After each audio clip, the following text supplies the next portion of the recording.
We're given a transformation from R3 to R2 given by a t of the vector x1, x2, x3 equals the vector x3 plus x2, x1 minus x2.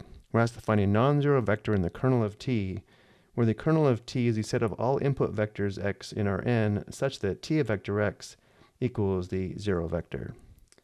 So we're looking for a non-zero vector x that lives in R3, given by the vector x1, x2, x3, such that t of the vector x equals the zero vector, and we know the zero vector is in R2, which is the vector 0, 0.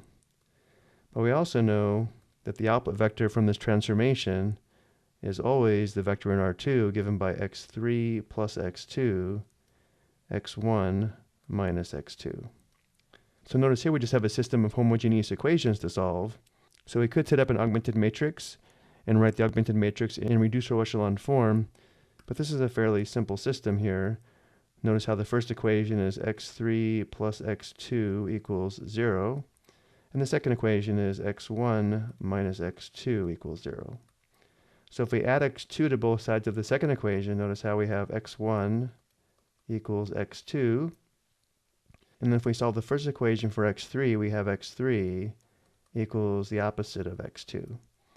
So if we wanted to parameterize the solution for vector x, we could let x1 equal t, and therefore the vectors x that live in R3 such that t of vector x equals a zero vector, again must be in the form of x1, x2, x3, where x1 is t, x2 equals x1, and therefore x2 is also t, and x3 is equal to the opposite of x2, which would be negative t.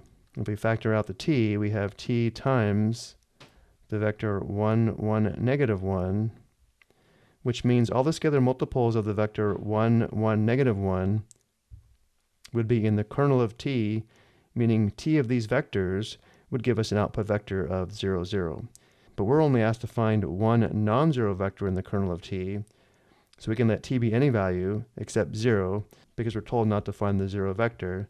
So if we let t equal 1, for example, we can use the vector 1, 1, negative 1 as a non-zero vector in the kernel of t.